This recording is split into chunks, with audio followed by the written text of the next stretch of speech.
बस।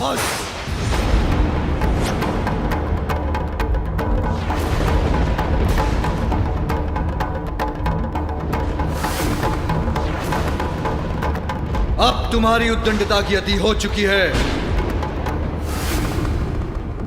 सत्य कहा आपने। आप सब मेरे साथ अति ही कर रहे हैं। तुम्हारा अहंकार सभी सीमाएं लांघ चुका है। क्यों ना करूं अहंकार?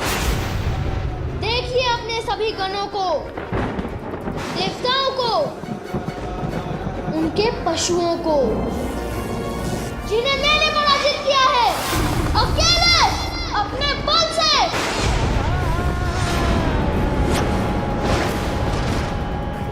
मुझे तो इस बात पर भी आश्चर्य है कि आप यहाँ आए। मैंने आपको भीतर जाने से रोका और आप मुझसे युद्ध करने के स्थान पर वहां वृक्ष के नीचे जाकर ध्यान करने लग गए।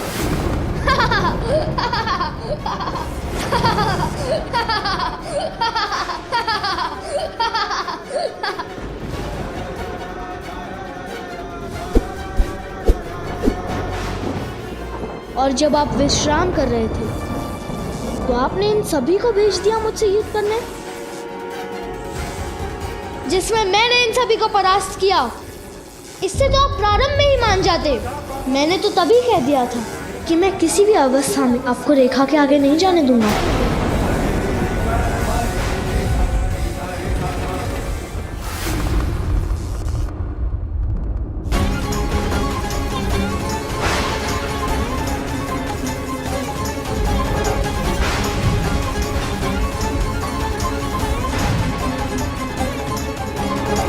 कितना समय हो गया है। मैं देखती हूँ मेरा पुत्र कहाँ है, क्या कर रहा है। अखंड ज्योति की लौ इतनी तीव्र हो गई है, अवश्य इसका घृत समाप्त हो रहा है।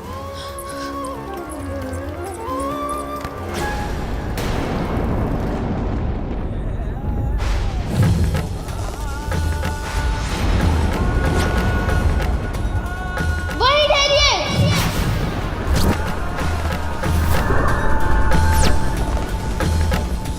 किसी को भी भीतर जाने की अनुमति नहीं है।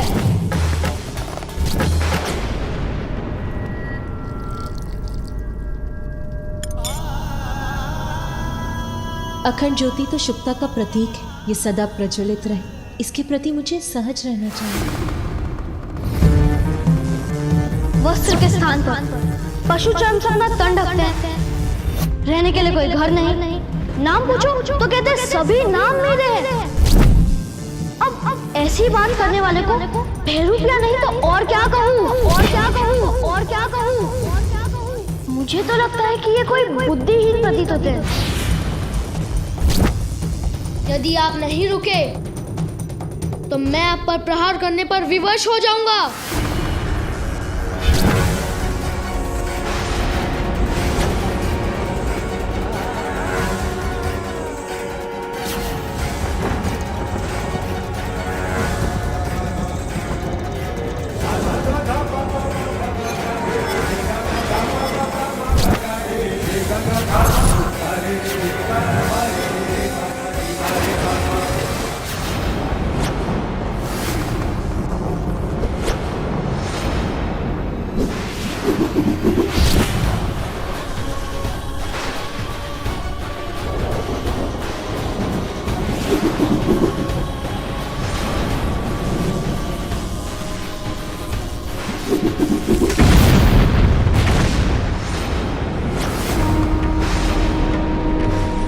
मेरा दंड भस्म कर दिया इन्होंने।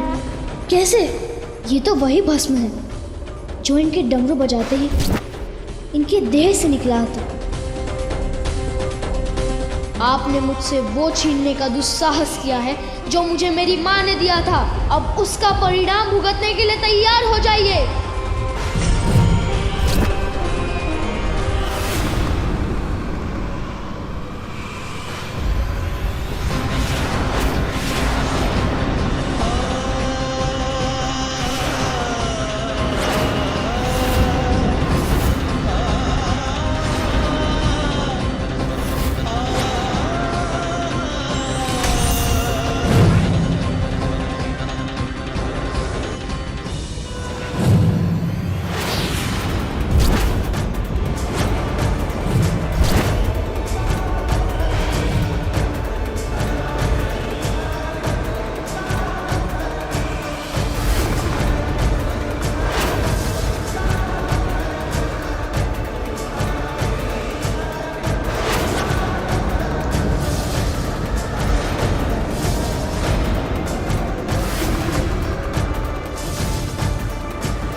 महादेव! महादेव! महादेव!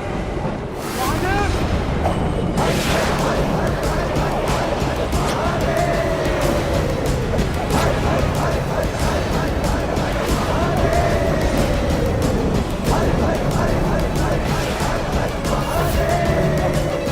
ये प्रचंड दिव्य त्रिशूल तो मेरी ओर ही बढ़ता आ रहा है। इसे कैसे रोकूं?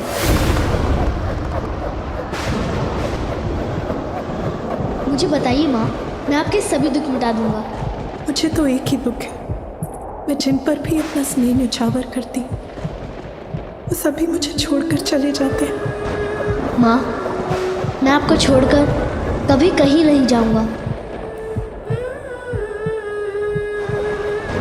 आज मुझे अपने मातृत्व की पूर्णता का सुखद आभास हो रहा है। माँ, अब मैं आपकी रक्षा के लिए पूर्णतः तैयार हूँ। अब मैं किसी का भी सामना कर सकता हूँ। मैं स्नान करने जा रही हूँ, स्मरण रहे किसी को भी भीतर मत आने देना। मैं वचन देता हूँ माँ, किसी को भी भीतर आने नहीं दूंगा।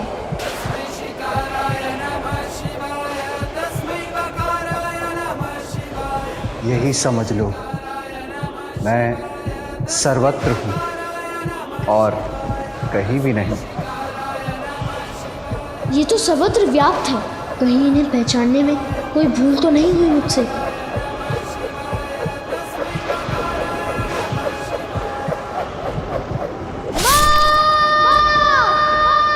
पुत्र! महादेव!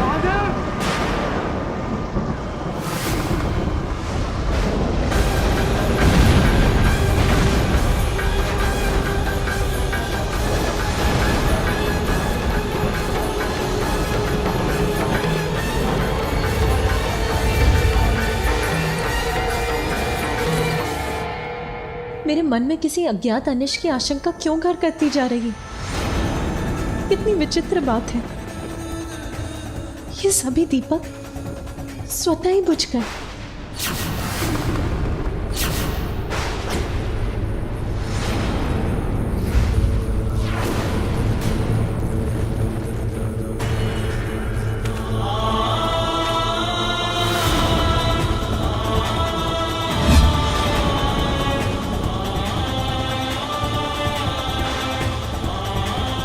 अखंड ज्योति की लौ भी ऐसे भड़क रही है कि वो भी एक बार भड़क कर बुझ जाएगी। अभी तो इसमें बहुत ग्रह शेष है, फिर ऐसा क्यों हो रहा है? स्वामी, ये सब क्या हो रहा है? कहीं कुछ तो घटित हुआ है जो मुझे इतना व्याकुल कर रहा है। क्या हुआ पार्वती? इतनी विचलित क्यों हो रही हो? मेरा पुत्र, कहीं उसे कुछ हुआ तो नहीं? कहाँ है मेरा पुत्र? वो सुरक्षित तो है? तुम्हारा पुत्र बाहर ही होगा, जहाँ तुमने उसे द्वाररक्षा के लिए खड़े रहने के लिए कहा था। और यहाँ कैलाश में उसे क्या अहित हो सकता है? तुम निश्चिंत रहो, वो अवश्य सकुशल और सुरक्षित होगा। फिर मेरा हृदय व्यथित क्यों हो रहा है? अब इस बालक के भयंकर अंत के पश्चात महादेव का कोप शांत होकर ग्लानि का रूप ले रहा है।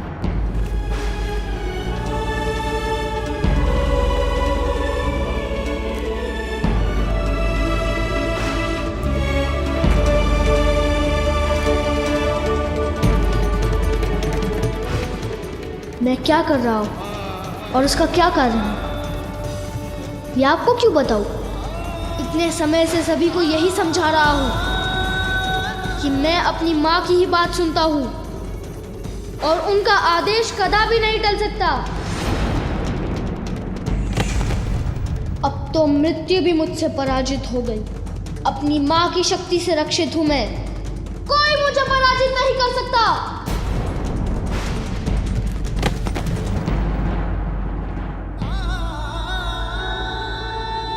घोर अनर्थ हुआ है, किंतु अहंकार का परिणाम भीषण ही होता है। अहंकारी अपने अहंकार से न केवल अपना सर्वनाश करता है, अपितु अपने प्रियजनों को भी दुख पहुंचाता है।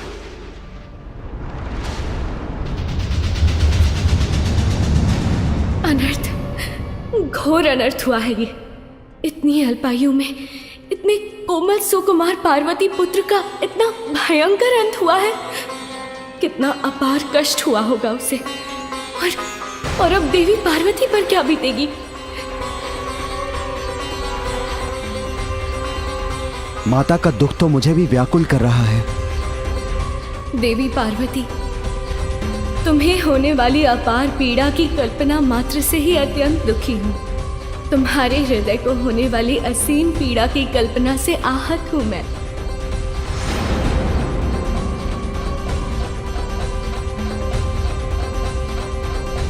आज देवताओं ने घोर अपराध किया है। अपने दम के कारण एक अबोध बालक से संघर्ष कर उसे इस अवस्था में पहुंचा दिया। अपने इस कृत्य के लिए देवताओं को दंड अवश्य मिलेगा। ये क्या अनर्थ कर दिया आपने। आप तो देवराज हैं, आपको तो स्थिति संभालनी चाहिए थी, किंतु आपने तो अग्नि में खिंच डालने का ही कार्य किया, जिसका परिणाम इतना भयंकर हुआ। ये उचित नहीं किया आपने। जो हुआ वो अनुचित था। सभी सीमाओं का उल्लंघन किया है आप देवताओं ने। उसका परिणाम आप सभी को भुगतना ही होगा। असत्य है, ये असंभव है। ऐसा कदापि नहीं हो सकता देवी। यही सत्य है। आपकी कुदृष्टि कुछ भी कर सकती है और ये भी आप ही की कुदृष्टि के कारण हुआ है, किंतु परिणाम आपको ही नहीं सभी देवताओं को भुगतना होगा।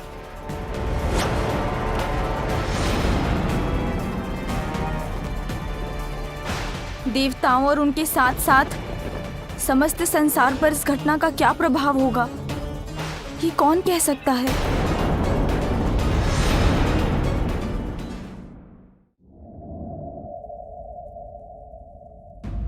इन दियों का स्वतः ही बुझ जाना किसी बड़े अशुभ का संकेत क्यों प्रतीत हो रहा है मुझे। वायु के तेज झोंके से बुझ गए ये सारे दीपक पार्वती।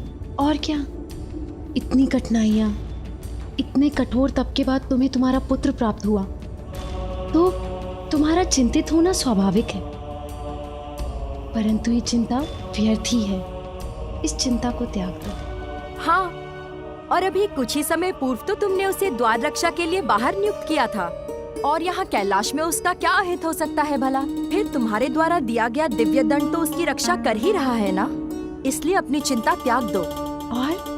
और इन सारे बुझे हुए दियों को हम पुनः ही प्रज्वलित कर लेंगी, है ना। और इसी बीच तुम स्वयं अपने पुत्र को देखाओ, तब तुम्हारी चिंता स्वतः दूर हो जाएगी। उचित है। चलो विजय।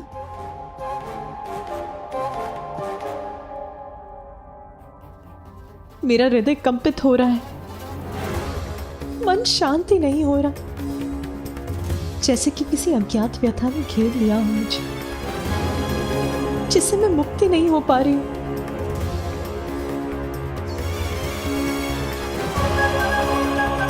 जया विजया उचित कह रही हैं। मुझे स्वयं जाकर अपने पुत्र को देख लेना चाहिए, तभी आश्वस्त हो सकूंगी मैं।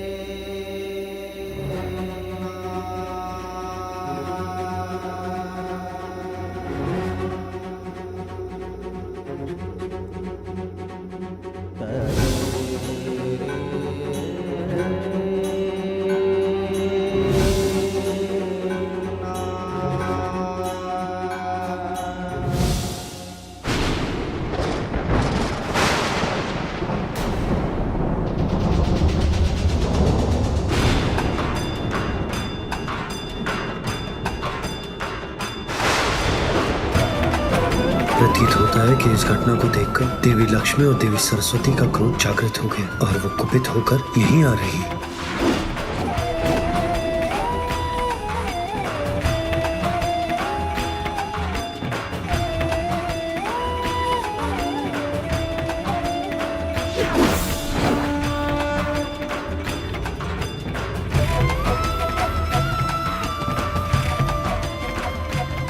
सभी देवियां यहाँ आ गई और सबके मुख पर इतना अपार क्रोध झलक रहा है।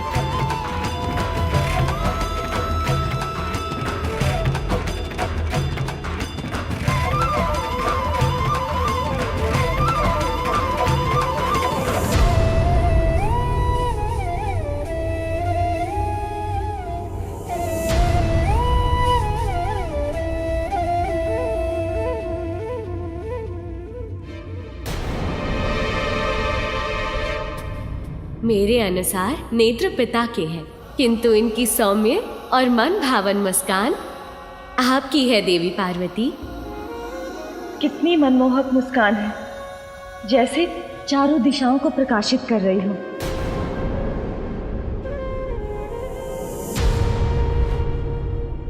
अब मन शांत हो गया आप सभी देवताओं का?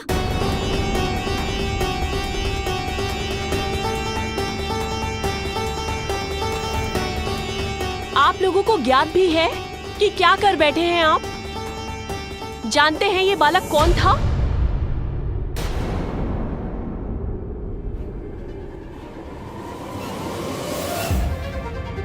ये देवी पार्वती का पुत्र था।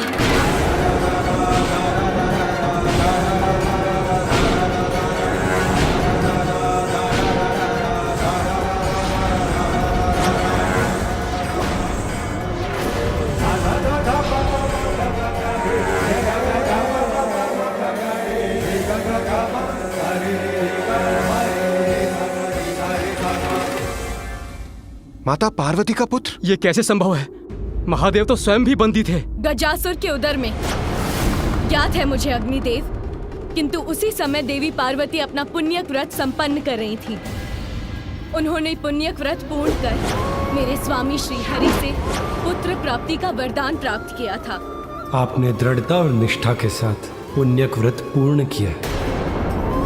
स्वामी से प्राप्त वरदान के फल स्वरूप देवी पार्वती ने अपने शरीर के उतरे उपटन से ही एक आकृति का निर्माण किया और वही आकृति सजीव होकर पार्वती पुत्र के रूप में प्रकट हुई।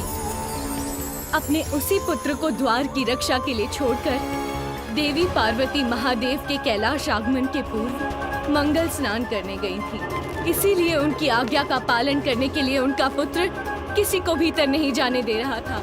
ठहर जाइए, किसी को भी भीतर जाने की अनुमति नहीं है।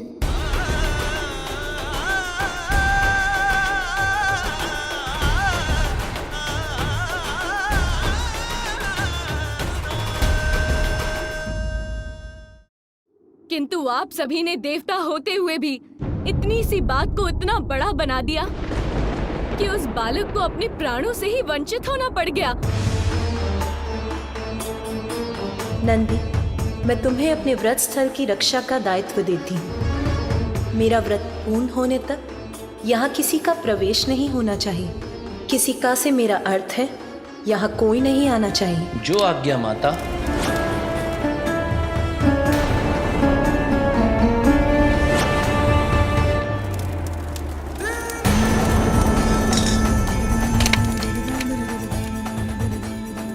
देवी पार्वती के पुत्र का अंत हुआ। बहुत ही बड़ा अनर्थ हो गया हम सबसे। जो हुआ वो अनर्थ था, किंतु जो अब होने जा रहा है उसका आप सब अनुमान भी नहीं लगा सकते। आप सबके द्वारा उसे उत्तेजित कर उसकी उद्दंडता को बढ़ावा देना देवी पार्वती के प्रिय पुत्र के वध का कारण बना। आप सभी देवता इसके दोषी हैं और शीघ्र ही देवी पार्वती यहाँ अवश्य पहुंचेंगी। और जब यहाँ पहुंचने पर उन्हें ज्ञात होगा कि इतने वर्षों की कठोर तपस्या के बाद जिस पुत्र की उन्हें प्राप्ति हुई थी, आप लोगों से युद्ध में उसका अंत हुआ है, तो उनकी क्रोधाग्नि जागृत होगी। तब उसके भीषण परिणाम का सामना आप सभी कैसे कर पाएंगे? बोलिए देवराज। आदि शक्ति का क्रोध अर्थात सृष्टि का विनाश। देवी पार्वती के क्रोधाग्नि को शांत करने की क्षमता है किसी में? उनके क्रोध से किसी का भी बचाव संभव नहीं।